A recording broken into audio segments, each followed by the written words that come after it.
Hey everybody, this week on the A-List Admission, we only have one movie for you, and it's a big one. Yep, it's Superman. That's right, but first we'll go into a little bit of movie news. And then, in the second half, we talk about our top 5 movies of the first half of the year. We also start going into some compare and contrast with The Man of Steel and this Superman. It's a bird. It's a plane. It's Superman.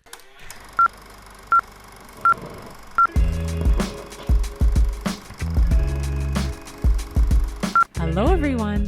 Hey everybody. Welcome back to another episode of the A-List Admission Podcast. You really had to add that in there. Of course. Okay. Yeah. Well, that's great. But Thanks. like Cheyenne said, welcome everybody. Yeah. To all new viewers, Ricardo, Ricky. Cheyenne, Shy. Yep. And so this is just our movie podcast that we talk about every week about the brand new movies that came out the weekend prior to the Tuesday. Or in this case, movie. As Movie. is last week as well. There's only been one big one the last week, 2 weeks. Mind which you, is funny. both movies that did Are come out. blockbusters. Yeah, that's understating it. Like they're both are really big franchises. That Yeah. kick off a new Yeah. thing, right? So, like the intro said, the movie this week was Superman, Yeah. the reboot of James Gunn's version of the DC universe. Yeah, since he hopped on that train. Oh yeah, after doing Guardians of the Galaxy. Yep. Anyway, before we get into any of that, let's talk about some cool things about us. Both of our actual personal news is related to things that happened In the last 48 hours, 24 hours? 24 hours. 24 hours. Yeah, 24 hours. Nothing new and exciting in terms of us. These are definitely movie related, funny. I'll mention the first one if you want. So right after we saw Superman, we knew there would be a mid-credit and post-credit scene, so we were just looking around the theater to see who else was waiting around, and we looked to our right, and in our row is this kid. I want to say he's 7 or 8, Yeah. and he's heaving air into this bag of popcorn. Oh, he was heaving air into the popcorn? Yeah. I thought he was just trying to engulf all the popcorn. No, all you just see is kid, bag, face. It just right up. But he was just he wasn't eating. That's so funny. I thought it was and if there was any popcorn left, there was kernels. It wasn't much. See, the way that I saw it when I looked over it was the kid had his face in the bag of popcorn. I thought he was eating popcorn like that by just going, nom, nom, nom, nom. No, it definitely wasn't that. Okay, That's why okay. you laughed. Okay. I thought it was hilarious. No. I was like, that's how I would eat popcorn. And you know it wasn't hilarious? What we had to deal with tonight. Yes. So I'm mentioning this one. Yeah. So we initially had planned for there to be 2 movies this week.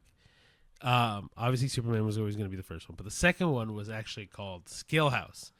And we hadn't seen anything about this movie. No We just knew it was related to someone who did Jaws or worked on Jaws. No. Or not Jaws, Saw, sorry. There you go.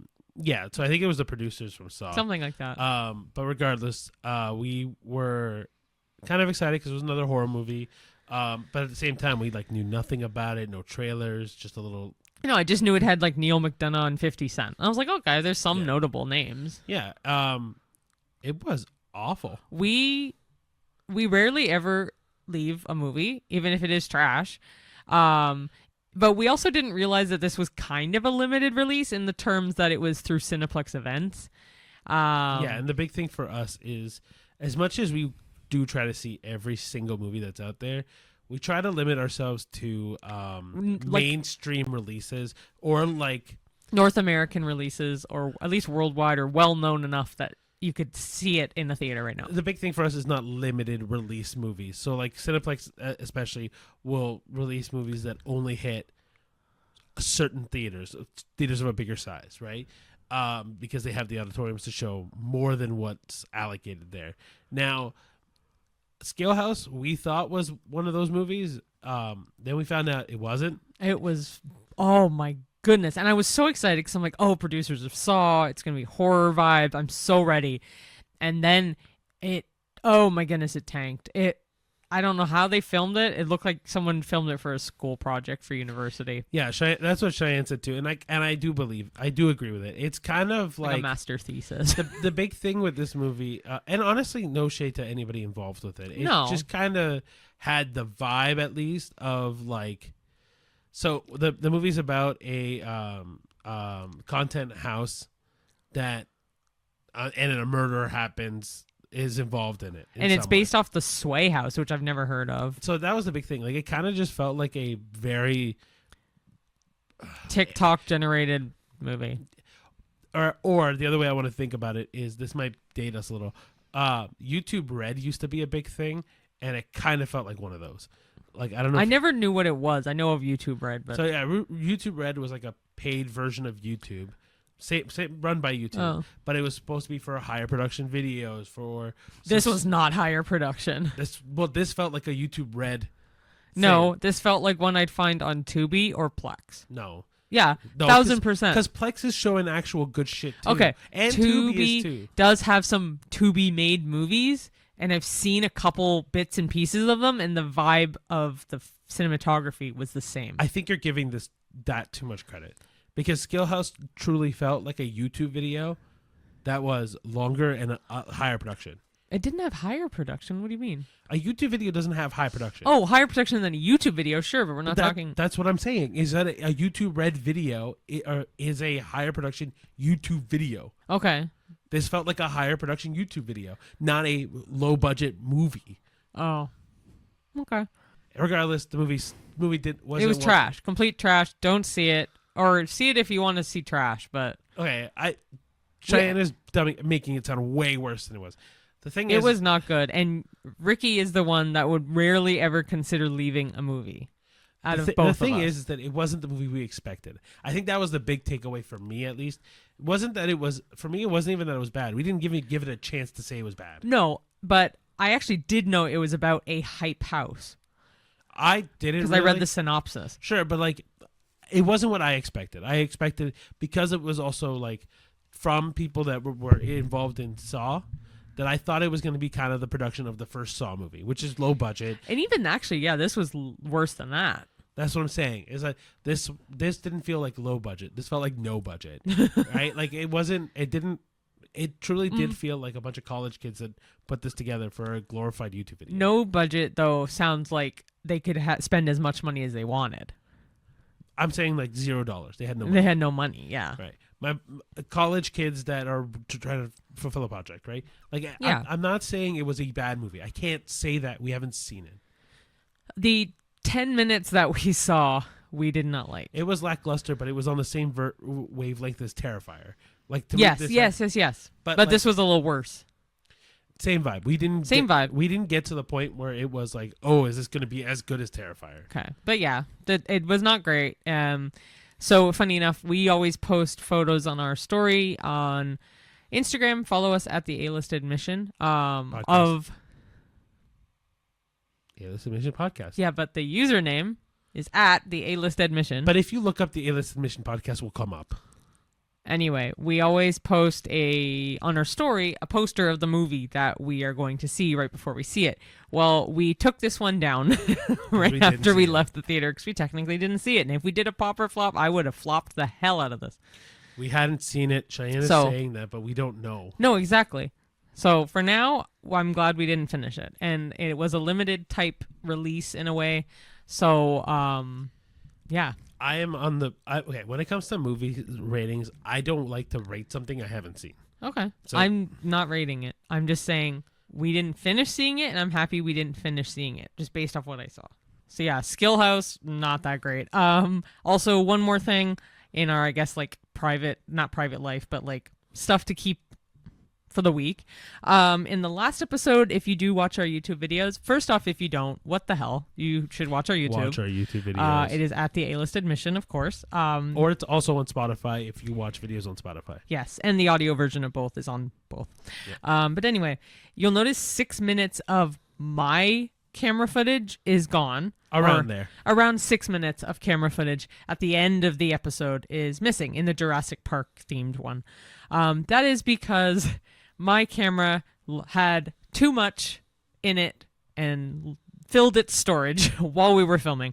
So 6 minutes, thankfully only roughly 6 minutes, were lost on my camera, but we used Ricardo's footage. Which is kind of funny because this is just me. Yeah. Like, so We both use our phones to record all of our podcasts, which is actually, it works really well. It's a great camera. That's why. Yeah, the heads. The big props to Samsung Yeah. Galaxy. The phone just filled up with space on Cheyenne's. And I can't change the zoom in, zoom out on Yeah. ours. So as soon as it cut and it was just me, it's just me. You Yeah. just see my reaction to Cheyenne talking. So I apologize that you got to see my face only, but we were just happy that it was only 6 minutes and we still got the end of it and everything. Yeah. Okay. Anyway, to go back to regular stuff. Oh, I was like, go Yeah. back. We are Go back to regular stuff. Oh, We will go into our movie news that we go every week. Do you want to start this one? sure. Cool. This is in no particular order as well for movie news, like when it got released. But first big one is Anne Hathaway is actually confirmed to be returning for 2 sequels. One is The Princess Diaries 3. She's going to be Princess Mia Thermopolis once again. And she's going to be in The Devil Wears Prada 2. What is she in that? Andy Sachs, I think is how you say her name. Yeah. And the cool thing about Devil Wears Prada is Emily Blunt, Stanley Tucci, and Meryl Streep are all coming back. Lucy Liu is coming into the cast, as well as there's I think a Josh guy. Brolin is. That's it. Thank you. Josh Brolin is also coming into the movie. But yeah, they're both in development, the sequels. She is very excited about returning to both these characters because essentially those movies made her who she is today. Both of those movies. I completely agree. Yeah, she's admitted that as well. So, but yeah, that's the first big chunk. Cool. So the second movie news is that, well, if you like the first Garfield movie with Chris Pratt, there's going to be another one, which is kind of funny because I had a whole conversation with people at work recently, saying how this movie is meh. Okay. I'm not a huge fan of the animated Garfield movie. Yeah. I think the live action one is. The live action? Live. All right. I'm not saying it's better. It's just one my brain associates more because it was my generation's version of Garfield. I prefer the comic strip. I also prefer the comics. Yeah. Regardless, any Garfield movie that has come out has not been great. Like, Yeah. this is no exception. It's just they're making a second one because it made a lot of money. Yeah. Right? And Chris Pratt is coming back, so. As Garfield. Yep. And he's going to come back as Mario, whenever Super Mario Brothers 2. I heard about that too. Yeah. Okay. Johnny Depp has reportedly signed on to return to Pirates of the Caribbean for a small cameo as Jack Sparrow. Mm-hmm. This is not 100% confirmed by any means, but he is reportedly returning. That's all we really know, but I'd be very curious if this is true, just because of everything that's happened between Disney and, I was going to say Jack Sparrow, Disney and Johnny Depp. I'd be very curious to see how this plays out. I mean, to be fair, though, like, how do you revitalize a career that's basically died? That would be your best way to do it. Yeah. Right? Well, his career, unfortunately, his died. career did die, but it wasn't because of his fans or anything. That's the thing. His career died because of the Of whole... a woman. It's not even just that woman, right? It was the woman plus the court drama that happened. Because acquitted, right? yeah, but the thing is, like, even if we talk about anybody that's been in a court case, usually their career suffers for it because production companies don't want the negative drama behind it, right? And so even if he was obviously not guilty, I think his career would have ended anyway. Yeah. But hopefully Jack Sparrow revitalizes his career again. I mean, he deserves it. So, Mm-hmm. And then finally, last movie news, right? Cheyenne put it together. I was trying to remember. Is Dune 3, Dune Messiah, is in early production right now. Just started. Yeah. So Denis Villeneuve, second episode in a row we're talking about him, is obviously going to do the final in the Dune trilogy. Are they making more or no? I know it says Dune trilogy, but there's a bunch of books. Yeah, so I say final for now because I don't actually think he wants to do more, if I remember reading this rightly. Could be wrong, but I think Dune Messiah would be a great kind of like end cap to a beautiful trilogy. If you haven't seen any of the Dune movies, I will warn you, a lot of exposition, a long-ass movie. Really cool, though. I think it's one of the cool sci-fi movies of this generation. I didn't like it, but that's fine. I like that's a whole other section. One day we'll go into Dune. Yeah. Cool. All right. So for our movie review, as we said earlier, our movie was Superman. And also, like we said earlier, James Gunn's start to his reign of DC Universe. I say reign because he's not going to do all of the movies, obviously. He has the creative license to run DC Universe and everything attached to that. But yeah, it'll be cool to see how that goes forward. Okay, so we'll get right into the movie review. So Superman, again, came out in 2025. It is approximately 129 minutes, which is 2 hours and 9 minutes. It is rated PG-13 for violence, action, and language. As we obviously said, the director is James Gunn. As far as main cast goes, David Corenswet is Clark Kent / Superman. Rachel Brosnahan is Lois Lane. Nathan Fillion is Guy Gardner / Green Lantern. Isabella Merced is Hawkgirl. Eddie Gathegi, I'm hoping I'm saying that right, is Mr. Terrific. Anthony Kerrigan is Metamorpho. Skylar Gazondo is Jimmy Olsen. Loved him in Vacation, just a side note. Maria Gabriela De Faria as Angela Spica / The Engineer. And Nicholas Hoult as Lex Luthor. Oh, one of the best for last, though. All right, so now into our spoiler-free synopsis.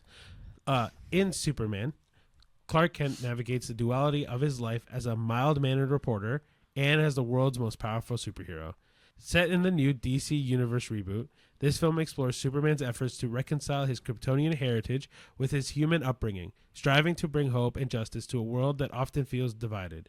As he faces new threats, he must define what it truly means to be a hero in a modern age. This marks the beginning of James Gunn's reimagined DC Universe under the DC Studios banner, which we said at the beginning anyway. So what did you think? I think it was phenomenal. I think it was fantastic. I think it hit the tone. So the second half we'll get into Man of Steel versus this Superman. Which is like the last big Superman movie that came out, I think. Not including like Batman versus Superman. Yeah, I'm like Superman based title character only kind of thing. Exactly. So not Justice League. 12 years ago, yeah. So without spoiling this movie and without going too much into that conversation, this movie hit every note perfectly. I think it's the most comic accurate in recent times. I completely agree. I think it's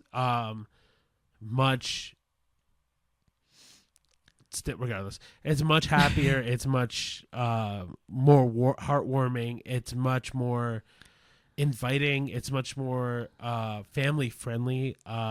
It is very James Gunn. Yeah. Very. If you like James Gunn's movies, you will like this movie. Is the essence of this for me. James Gunn's like superhero movies, I will say, but Brightburn is a little bit more horror, so you won't like that one as much. Also liked that for me, but it doesn't. Anyway, regardless, this is really good, and James Gunn does it perfectly.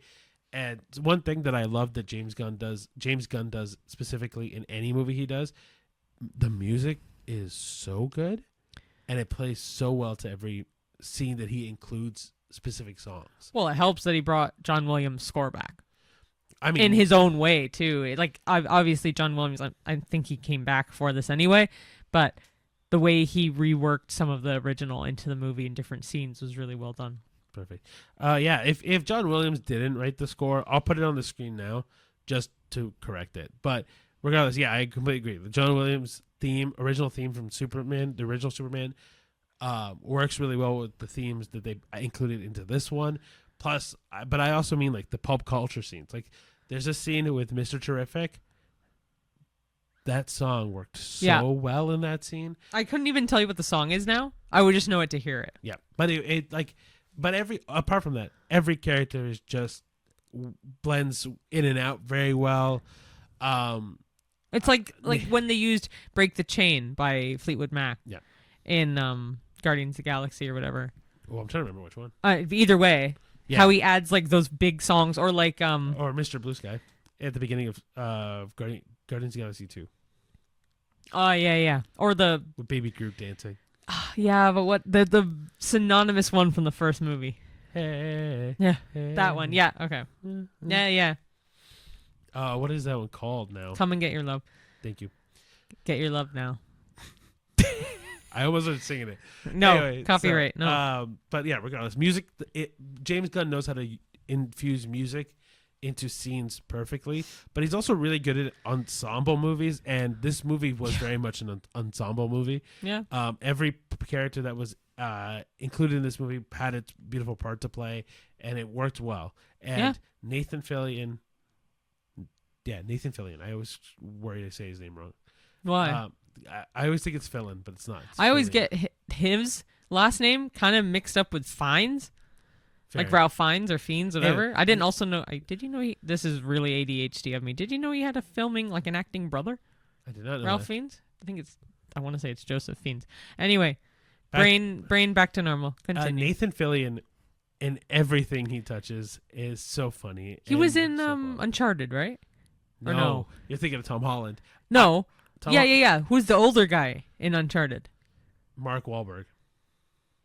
No. 100%. Now, if we want to go into Uncharted, Nathan Fillion would have been perfect. Oh, yes, because I saw that little commercial they made. Yeah. That He would was have been- brilliant. He would have been perfect as Nathan Drake. But Nathan Drake? Yeah, Nathan Drake. Anyway, we're getting so off to a tangent here. Whatever. Nathan Fillion does a great job at being Nathan Fillion, the comedian that he is. But every other character, like Mr. Terrific and Hawkgirl and Lex Luthor, come on. I'm really happy that Nicholas Hoult is getting more notoriety and more like bigger roles than because he deserves some bigger roles. Like other than Mad Max Fury Road, he didn't have like the top billing character. Warm Bodies he did, sure, but like even then. I disagree. He played the Beast in X-Men. Oh, I always forget he was in X-Men. But yeah. Nicholas Hoult is phenomenal. Oh, he was also in Renfield? Renfeld. And he was the mean person in it. That's true. But like, okay, then maybe I should reword it. He's been in like 2 not flops. Okay. That's what I mean. Regardless, he is amazing as Lex Luthor. Like, don't get me wrong, David Corenswet does a great job as Superman, and we'll get into that too. But him as Lex Luthor is great. I did hear his English accent come out a little bit here and there, but I did not care. So you did too. A tiny tiny bit, an inflection. Honestly, I was just in awe of Nicholas Hoult. Dude. Honestly, okay, I'm gonna just geek out about Nicholas Hoult for like 2 seconds, and you can do the same too. Dude is so good at acting, and like he deserves every Oscar. If they're gonna give Oscars for this movie, he deserves them. There's not a chance that's happening. You don't know I'm that. so sorry. Well, let's see. Let's see if they decide to watch the damn movies this year. Oh, that's a good point. But anyway, no. I think Nicholas Hoult is so good as an actor. He's so nuanced. He's very professional and like suave when he's in interviews too and stuff. He's so professional. But I don't know. I feel like he embodied the seriousness of Lex, the comedicness that happened. Yeah, I told Ricky this last night after we watched the movie, because we did see it the night before tonight, which is Friday right now, that he gave brawn without being brawny. That's how I took him. Because if you picture Lex Luthor, I always picture him like, give me a minute. Kingpin? Yes. Okay. I always think of Lex Luthor like I think of Kingpin. I see what you mean. I think, okay, so the thing with Nicholas Hoult is, I think in this movie, as Lex Luthor, he plays the confidence level to like a 10. Like that's what I mean. That gives the brawniness without being physically brawny. It's in mental state, which I think he plays brilliantly. The only difference between, to me, Lex Luthor and Kingpin that I can see the confusion of, but like Kingpin to me is just evil for evil's sake. Yeah. Lex just wants to be better than Superman. Yeah, he blatantly agrees with the fact that he's jealous. 100%. He's envious, if you will. But I think he is just. But like Nicholas Hoult plays that perfectly. Like I honestly, I know he auditioned as Superman. And did he? Yeah, he did. And he that's the thing.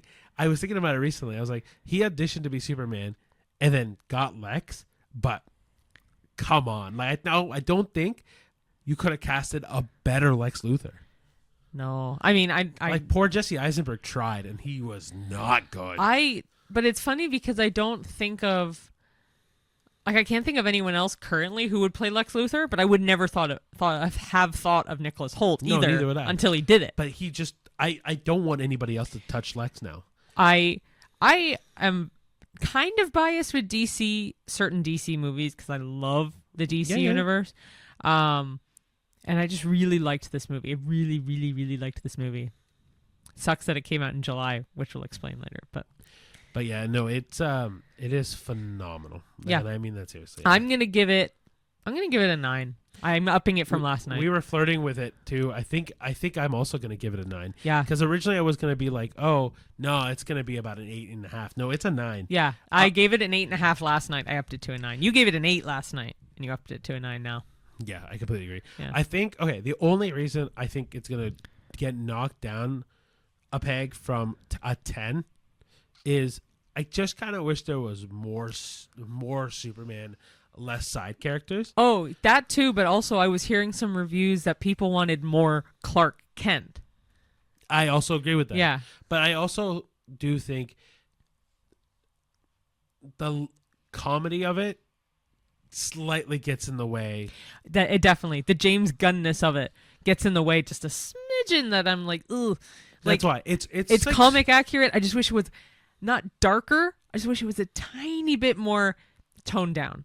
Serious. Like serious. Like the comedy, don't get me wrong, I loved it. I still loved it. It was so funny, but and it's it was just so a good. little too James Gunn. Like I just completely agree smidgen with too that. much. I think it is like, truthfully, like if they if they took out maybe some of the side characters and made it moments of Superman taking it seriously, just moments, I think you'd have a 10. Maybe, yeah. I think this movie is like not a 9.5 because we've mentioned two things that are wrong, but like I think it is so fucking close to a 10. But it's very close. But also, we were reviewing Letterboxd for our segment later where we talk about our tops for the first half of the year. Yep. And there's a lot of movies on there that we were looking at. We're like, wow, this rating is off, up or down, or lower or higher than we thought. I think, which we'll go over at the end of the year. We're going to do we'll a talk full about recap. it, but we'll also talk about like Yeah. movies in the second half of the year right now later. But anyway, just for this movie, yeah, I think a 9 works perfectly. Yep. Solely because there are like minor things that need fixing, but it is like it is a solid A for me. Like if we were giving letter grades, it Yeah. is Not A+, so, but A. it is so damn like it's like a A minus. yeah no it's an A. It's so Well, there's close. A minus, A plus. So you'd still give it an A? Excuse me? Yeah. It's A minus, A plus. No, it's not. It is 100% that. No. 100%. It Because it's still an A. Shy. It's an A minus, which is lower than. Are you freaking kidding me? No. Okay. Maybe sounds so conceited, but I used to get a lot of A's and A pluses. I never got an A minus, so I thought A minus just meant I was like, oh, A minus, A plus. No. Shit. Okay, oops. So, Sorry. Sorry. That's definitely getting clipped for YouTube now. But Oopsies. yeah, no, an A minus. Okay. I used to not right. get A pluses, so this is how I know. I know. I'm not trying to sound conceited. It's just No. Oh, you know what? I could just dig myself a deeper hole. No, I'm just go gonna for leave it. Might as well. No. Put it on YouTube. No, I was yeah. just gonna say like I'm not familiar with lower grades. That's fine. No. Hey, That sounds so bad. No. But honestly, I'm honestly not meaning it to I'm be. very proud of you high and for mighty. getting really good grades. I was a teacher's pet. I love school. I wasn't fortunate enough. I was That's okay. too distracted. So like a C minus is worse. before a C and then a C plus. Yeah. So an A minus is worse. Do than they an have A. C plus plus? Not the computer programming. Haha. No. No, it wasn't why I said No. that, but okay. No. It's literally like so better than a C plus is a B minus. My mind is blown open now. Yeah. So a C plus and then it would go B minus. Wait, what? Oh. Okay, yeah. And then a I B. hate that. Why do you hate that? It makes my brain hurt. So it literally would go F. F D minus. No, I just start at the very bottom. Did they do F minus? That's the joke, but no. Oh, that means you did like so bad. F is a fail, like a hard fail. Yeah. So D minus is you're the in low- the real red. D minus is as low as you can get before failing. Yeah. So, but it's D minus, D plus, C minus, C. But C not many plus. places I knew or schools that I went to did minuses anyway, I think. They would just do A or A plus. Like As someone who got B minuses, yeah, they do. okay. Well, again, off on a really bad tangent. Anyway, point is, this movie is damn close to a 10, bar a couple things. I think, but 9. I've heard a couple people also say 9. Like, I think 9 is a solid mark. Yep. I think, honestly, best Superman movie I've ever seen. Yeah, 1000%. And we're gonna get into one of the ones that we just recently saw in our second half, which starts now. Did you want to do this first, or did you want to do the top 5 first of the month? Oh yeah, let's do that. Okay, so we'll take a little mini break. We'll go into the Superman stuff after this, but right now, because we mentioned this last week, we wanted to do our top 5 movies of from January to June, the first 6 months of the year. I love you, but you cut me off. Thanks. You're welcome. Go for it. No, I was gonna say that. Oh, my bad. And then you just kept talking. I'm like, okay, well, fuck me then. Fine, go. No. You go ahead. Okay, all we were going to do was, so now that we're in July and 6 months have passed of us doing this podcast, which is crazy, by the way. Congratulations. Woo. Well, we're on episode 28. Only feels like an eternity. And 26 is halfway through the year. Yeah, no shit, Sherlock. I'm just reiterating. A asshole. plus. Anyway, so we talked about it last week, but I wanted to go and do, hey, what was the best movies from January, February, March, April, May, June, and then put our top 5 on it. I want to decide my top 5 in order, but right now we have them written down as top 5 of release. Yeah, for me, I'm keeping it as top 5. Like, you can change it as we go if you want, but I'm doing my top 5 so far in order of release only because for me, in my brain, it's more fair or fairer, whatever, than doing my top 5 right now because I'd rather do that properly once we've seen everything. So for me, I'd just rather do it in order of release. All right, so that's just how I feel. Okay, my top 5 were fairly easy to pick. I actually one of the movies I ended up putting in my top 5, I couldn't add because it was from July, which we are not including 2 movies. Anyway, my top 5 in order of release are Better Man, Mickey 17, The Day the Earth Blew Up, a Looney Tunes movie, Sinners, and The Life of Chuck. Okay, so my top 5, which I'm changing now. One of them I'm changing right now. Oh boy. I wrote down. So the one I wrote down. No, I'm not going to confuse people. This is my top 5 of the year in order of release, not 1, 2, 3, 4, 5. Is Better Man, Mickey 17, Sinners, The Life of Chuck, and Elio. Okay. Yeah, he changed it definitely on the spot. The one I had in there before was Novocaine, but just for personal significance, I think Elio's better. Novocaine is good. Don't get me wrong. Novocaine's really good because it's really unique. But I think Elio needs to be in my top 5. Okay. So we're not including Jurassic World Rebirth and Superman because they both did come out in July. If they had been included, those would have been in my top 2 or top 5 easily. But it doesn't matter. So those are our top 5. If you want to see all the movies we've seen so far, feel free to follow us on Letterboxd. It is at the A-List Pod. We post every time we see a movie, and the ratings are out of 1 to 5 stars. So we kind of average it back from a 1 to 10 rating to a 1 to 5. So if we give it like an 8, it'll be like a 4 on there kind of thing. So so I know that it says in order, we said in order of release, and not 1, 2, 3, 4, 5, but like all these movies on this list are good movies, and there were a lot of movies on that didn't make the list that were really close to making the list, right? Like I know Cheyenne, me and Cheyenne both had Looney Tunes on there at one point. I do have it. Oh, on you there. have it on? I had a Complete Unknown originally, but that technically came out the last week of last year, so we can't include it. But like even like I know I had on my honorable mentions list, I had F1, I had Warfare, I had You had a lot. I didn't. I had these are all movies that I just enjoyed, right? We even go. No, I was gonna say I enjoyed them, but they're definitely not honorable mentions in the slightest for me. Honorable mentions for top of the year last year of this year for the first half, I think it is because that's fine. Yeah, but I think like I do think that even like Karate Kid this year was really good. I think Karate Kid almost made this list. Oh, not for me. And I liked the movie. It was a great movie. Not an honorable mention. It's another great movie of the bajillions of great movies that we've seen. I don't think you understand what honorable mention means. No, I know what it is. Thank you. No, an honorable mention in movies that almost made the list. They didn't make my list, though. That's an honorable mention. No, I know. It didn't almost make my list. Yeah, but then by this case, you had no honorable mentions. Yeah, I know. I didn't. Yeah, that doesn't make any sense. Sorry. There's got to be some movies that almost made your list. No. All right. Well, then Cheyenne's just a cynic for all the other movies.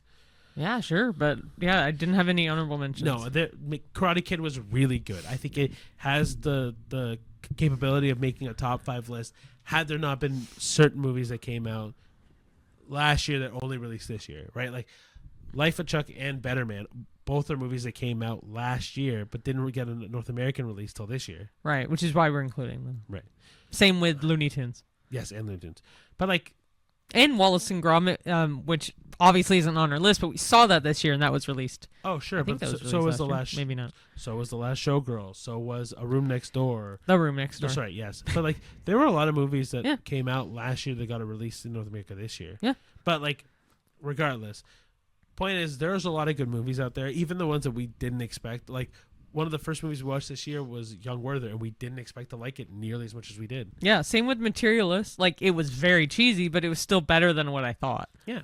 So, but then like Thunderbolts was also on this list. Like there was that was a close into my top 5. That I'll give an honorable mention. Yeah. So like there's a lot of good movies out there, guys, and like also even the movies that are like quote unquote shit or bad or whatever, there's always an audience for them, right? So yeah, that would be so far our tops of the first half of the year. Stay tuned as we keep on talking about more movies, and we'll come up with a confirmed top 5 as the year progresses.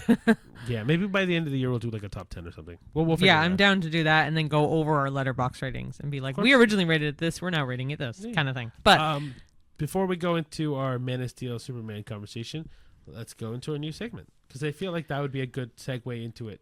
So our new segment, like Ricky said, is called Did We Know? Yeah. Did we know? Yeah. So we're going to give, for this will be 10 facts about 10 random movies. Because originally we were going to do stuff based on movies we had seen recently or tying into like ones that we review. And then we realized we just really love movie trivia. So why not encompass all types of movies into a movie trivia? And we will give you a fact and we will let you know if we know it. So did we know? Yeah. Like I know we mentioned it last week too. Like it was very much the idea, like because I edit these videos and I'm constantly looking up stuff to correct myself on here and stuff like that. And so one of the original idea of it was, oh hey, I found this out. Let me bring it up on the podcast so that way all this knowledge doesn't go in vain. But it seems like every week we end up just doing trivia anyway, so it makes more sense for us to do this. But I will do one quick thing that Cheyenne's not aware of. One thing I found out last week on the podcast that you would find interesting was I said the first thing that Jonathan Bailey was in Bridgerton, and I was wrong, fully wrong. But it wasn't. But sorry, Wicked wasn't the first thing we saw him in. What was it? Broadchurch. He's in Broadchurch? Yeah, I don't remember who. Oh but my he's in gosh! Broadchurch. So if you haven't watched Broadchurch, excellent British show, stars Olivia Colman, David Tennant. They are detectives who are trying to solve a child murder case. Excellent movie, and the last episode has has my all-time favorite scene from any TV show ever in it. I think it's just brilliantly done. It just ties it up so well, and I highly recommend it. It did make 3 seasons? Yeah, but it goes from like great, okay, and then meh. Like they don't go great.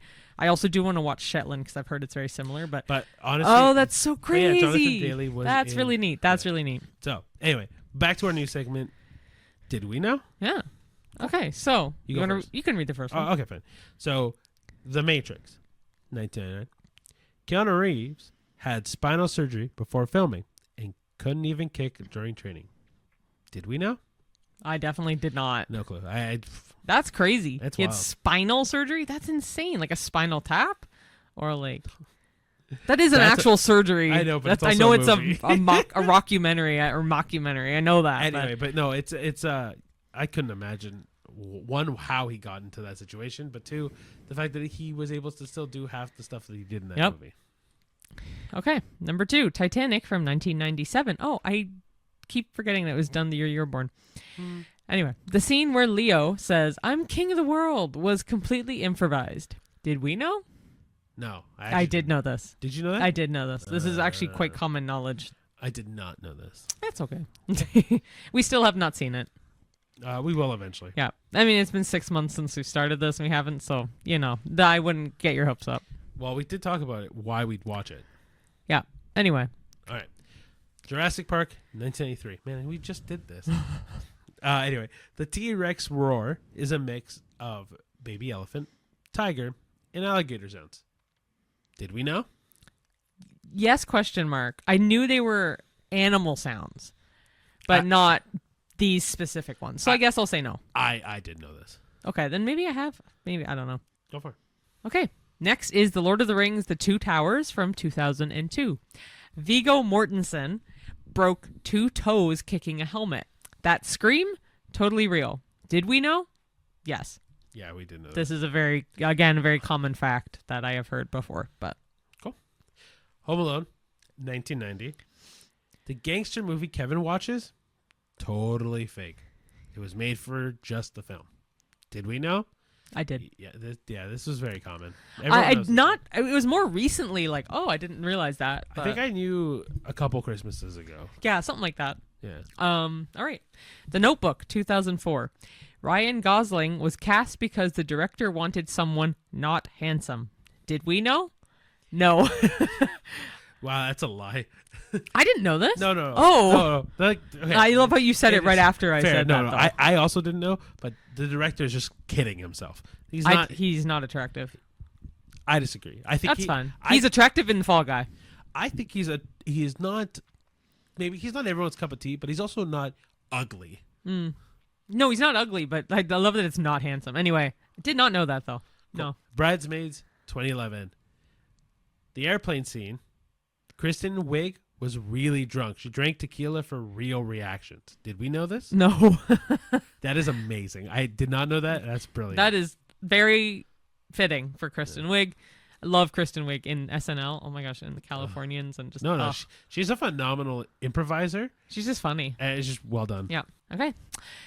Toy Story, 1995. Tom Hanks' brother Jim does Woody's voice for toys and video games.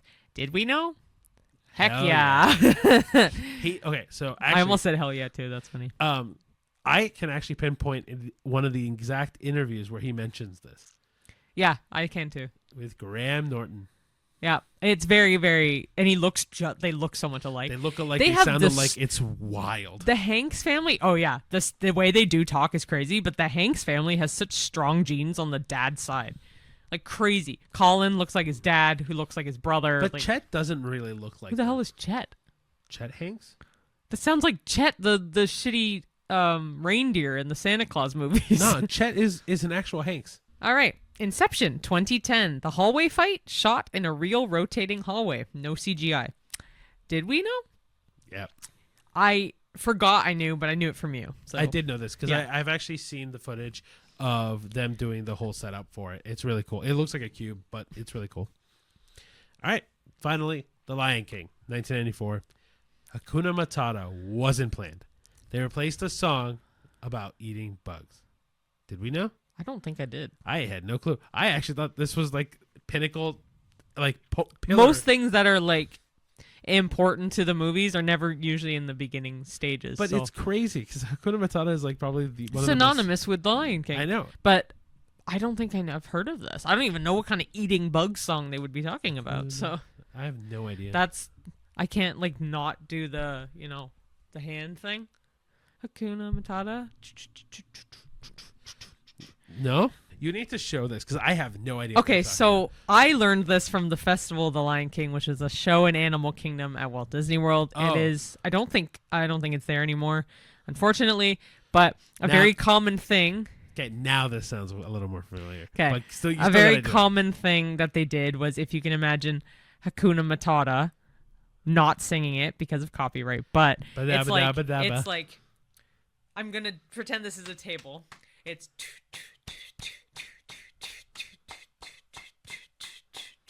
and then you just keep doing that. That's cool. I did not. I don't remember that. Yeah. Did we know?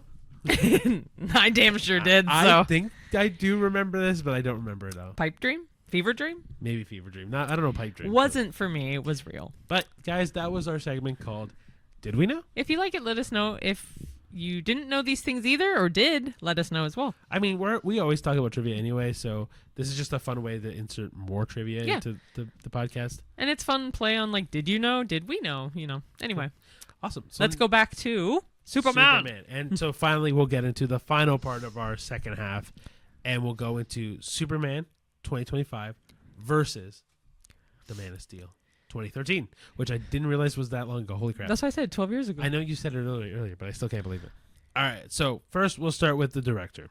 Now, for Superman, obviously, James Gunn. We've said his name enough in this episode. But the director for Man of Steel was Zack Snyder, which, if you don't know, Sucker Punch, Justice League, Army of the Dead, I think is what it's called on Netflix. But yeah. Cool. The Superman actors.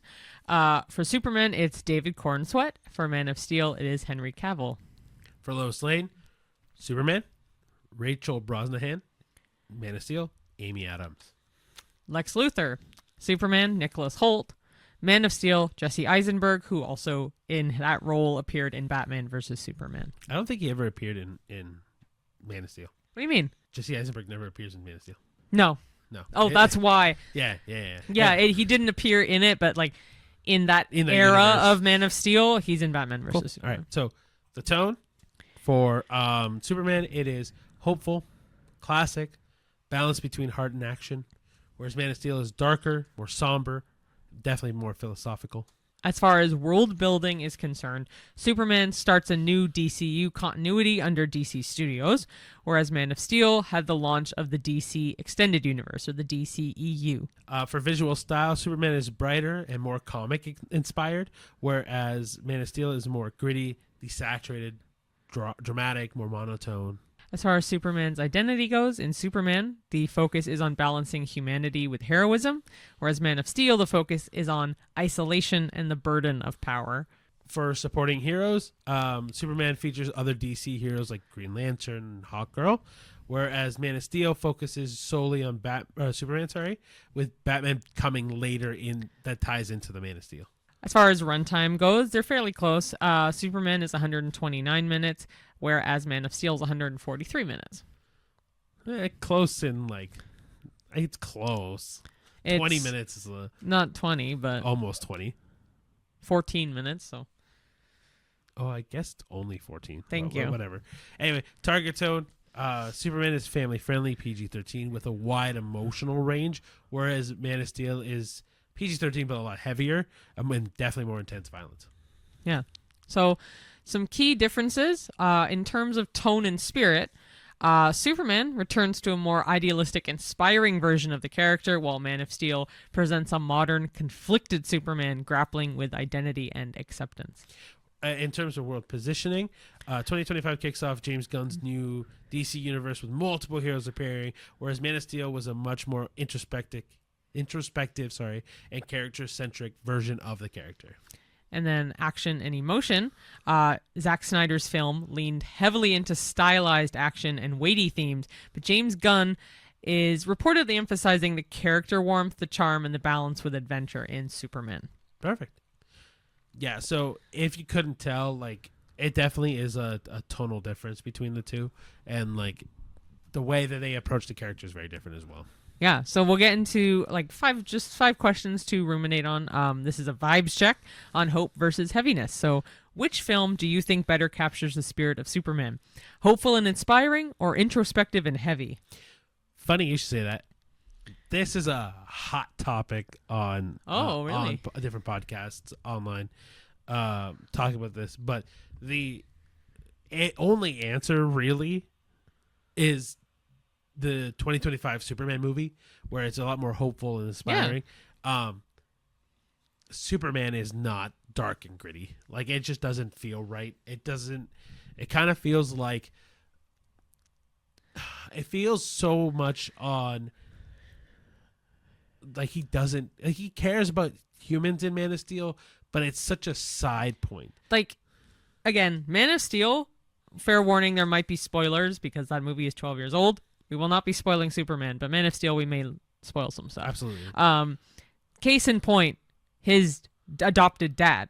He could have probably tried to save him, but because the dad's like, no, don't do it. I don't know. I just felt like there was such a pushback where he could have been more Superman in that moment. Well, the idea for Man of Steel was very much like Superman hiding his identity, right? Like, it wasn't the idea of... I guess because he's near a group of people, sure. Well, like, because... And that's kind of what his dad pushes, right? It's like, oh, don't come out and be this superhero. People are going to be scared of you, going to hate you, going to be threatened by you. So even in the moment where his dad is going to die, his dad goes, no, don't save me. Protect yourself. I get it. But like, there's so many other things that are just not accurate to the comics. But I'm agreeing with you in the sense that, like, even in that moment, oh yeah, is not something one Clark's dad would say. Yeah. And two, it's not something that Clark would ever do. Like, Superman would never willingly let someone die, or like let a building fall, or like Or he would try his best to do the best he can because he's Superman. There's just not enough of that in Man of Steel. Man of Steel. Like, yeah, but and to also agree with that, like, big thing with Man of Steel is like he's throwing General Zod through buildings, breaking so many things, causing so much destruction. Like, at the end of Man of Steel, like, the Metropolis is like devastated because of the fight, and not because Superman did anything to protect Metropolis. It was very much like, well, fuck whoever's in these buildings, like, it's coming down because Zod is more important, right? We say this because Superman the Superman of 2025 does not do this. It does almost the exact opposite of this. Okay, so which film better captures it? What? Superman's identity or Superman's... Which one captures the spirit of Superman better? I think it's Superman. Absolutely. Of 2025, 100%. yeah. So, next is Clark Kent energy. Who better embodies Clark Kent's dual identity? David Corenswet or Henry Cavill? You were ready to ask that question. So why? Because you read the last one and I was worried you would just start reading. This one is hard for me to answer because there's not enough Clark Kent to justify if David Corenswet did a dual identity better or worse. So in this instance, I'm going to say Henry Cavill. I'm going to disagree for one major reason. I don't think... Oh, okay. Never mind. I misread the question. Yeah, I read it and I still misread the question. What? I think I agree with you. Henry Cavill does a better job, but because there's more opportunity there. My only issue is I don't think they use Henry Cavill to the best of their ability in the DCEU. No, but no, in the no. Yes, sorry, the DCEU. Henry Cavill is DCEU. Yeah, no, I think we talked about this. This isn't part of any other question, but I think Henry Cavill looked more at the Superman part in the face. Fair. But the mannerisms and the essence, I definitely preferred David Corenswet. But the dual identity, it's tricky because, I don't know. I see Henry Cavill doing it a little bit better only because there's more of Clark Kent in Man of Steel. I think the little bits that we get of Clark Kent, I really do like David. Well, it's just hard to compare it, really, because there's not enough, and I would love to have seen more. I mean, we'll see. I guess the true answer to this question will come later when more of David comes out and stuff like that. So I'll agree with you of Henry Cavill.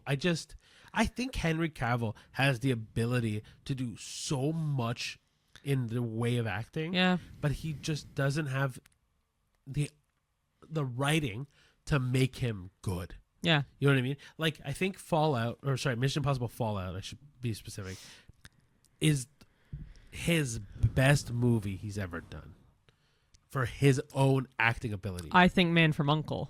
is great. No, I'm not arguing them. No, I think that's his better one. I think he has more nuance and more depth in the villain in Fallout than in Man of U.N.C.L.E. I think Man from U.N.C.L.E. Sorry, I think he's just very surface level in Man from U.N.C.L.E.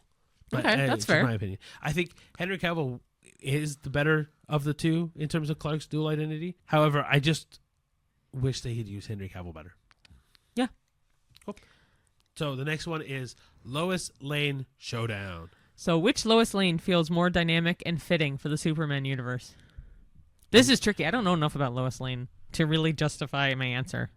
Well, regardless of the comics, looking at it from a movie perspective. Dynamic Amy Adams. Yeah? Like Rachel Brosnahan, I thought she was kind of weak for Lois Lane, to be honest. I'm going to disagree with you. Great. Because I think Rachel Brosnahan does something that every Lois Lane hasn't done before. What? And challenge Superman. Oh, really? Very much so. Did Amy Adams not? I find Amy Adams kind of went with the motion, which, not Amy Adams in particular, I'm just saying her Lois Lane kind of just went with the motions of stuff. Like, it kind of like... Maybe that's why I didn't like A Damsel in Distress, sure. Yeah. But maybe that's why I didn't like Rachel Brosnahan, because it was different. So you're right. More dynamic then, I would say her, but more fitting, probably Amy Adams. So, the reason why I like the Lois Lane in Rachel Brosnahan is just solely because she feels like her own character. Whereas I find the Amy Adams written Lois Lane is just very cookie cutter. Which is very fitting for the Superman universe. Yeah. So dynamic, Rachel Brosnahan. But more fitting, I say Amy Adams. I'm still going to say Rachel Brosnahan, but that's just... For more fitting? Fitting in terms of... I think for the Superman universe, I feel like you need somebody who has as big a personality as Superman. I think it's asking, though, what's fitting for the Superman universe as it is right now. And if it's so, then Amy Adams. I think it's still Rachel Brosnahan. Right. Because Superman is very toned down. Like, he's not really a big personality, he's very just, like, passive and very, like, not like he let things by, but, like, more in the sense that he will take it as it is, right? Okay. And whereas Rachel kind of fills in that, like, gap of personality, that, like, the fire that Superman needs. You know what I mean? Whereas, like, Amy Adams kind of just...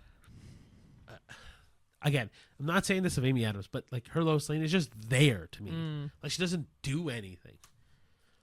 Yeah. You know what I mean? I feel like she's just very bland as a character.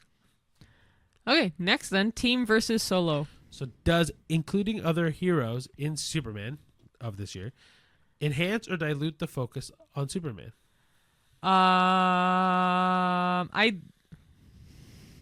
It threw me off that there was three heroes in this. Also, there were just really random three heroes for me. Like, I don't know if it enhanced it. I don't think it necessarily diluted it. It was just odd. Like, I guess it enhanced it in times, but there was other times I'm like, they just weren't necessarily needed. Especially Hawkgirl, for me, was not needed. I agree with you. But to me, they dilute the focus completely. Yeah. Because I feel like there's so much where Superman could have just done this on his own. Or like when people are rooting for Superman and like other heroes are there. It's just weird. I mean, the only thing that it does to enhance Superman as a character is that he's willing to take help and he's willing to understand he can't do everything on his own. But at the same time, I feel like in this movie, especially for the first movie with Superman, I feel like it should have just been him. No, I know. So the last part is legacy talk. All right. Which version has the potential to define Superman for a new generation? I think we both agree with this one. The new one. Absolutely. Superman of 2025.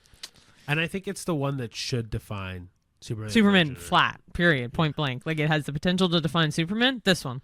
Yeah, but I think it should. Like I'm saying, though, it should.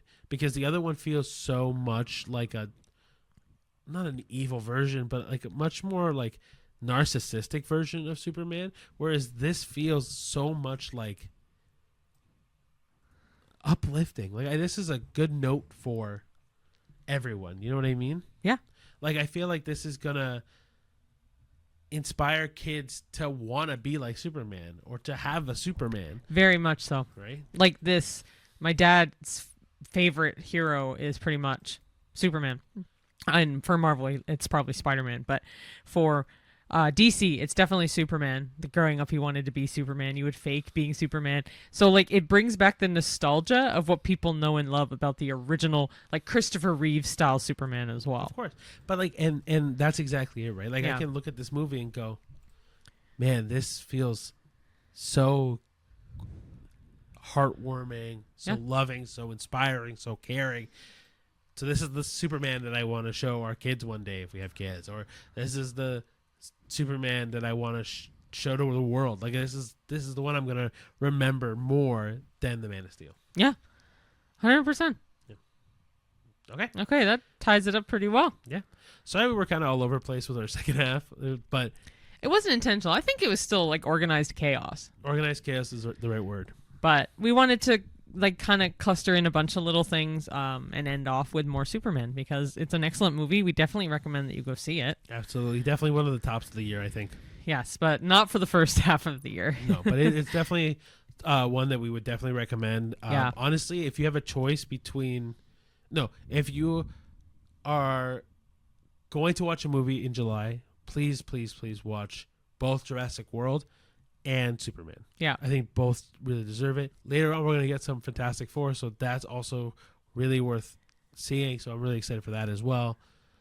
Yeah, July seems like it's going to be so much fun for movies. Sure. Yeah, Smurfs, if you care. Oh, I mean, we also have Eddington next week, and what's the other one? There was one more. Oh, I know what you did last summer, the reboot. That one I'm less excited for. But anyway, the point is that it seems like July is going to be the month of really big blockbusters and really big reboots. Yeah. So I'm really excited. Yeah. Anyway, thank you so much for watching, everybody. If you want to follow us on all of our social media platforms, we got it all. Anywhere from Facebook to Twitter to YouTube to Facebook to Twitter to YouTube to Threads to Instagram to Letterboxd to Spotify TikTok or wherever you get your podcasts or watch your podcasts or listen to reels podcasts. and shorts and Yep. And those are all obviously reels on Instagram, TikToks on TikTok, and shorts on YouTube. This is all social media. Just check all of it. Yeah. And so this is just all of our opinions, especially the ones that we thought were the tops of the first half of the year. Yeah. But keep it with a grain of salt that it's just what we think. If you disagree with us or you agree with us or you're not really sure where you sit on either one, let us know. If you have any fun facts about movies that we talked about already in this one, or any fun facts you just want to throw some trivia out there, let us know. Anything else you want to add? No.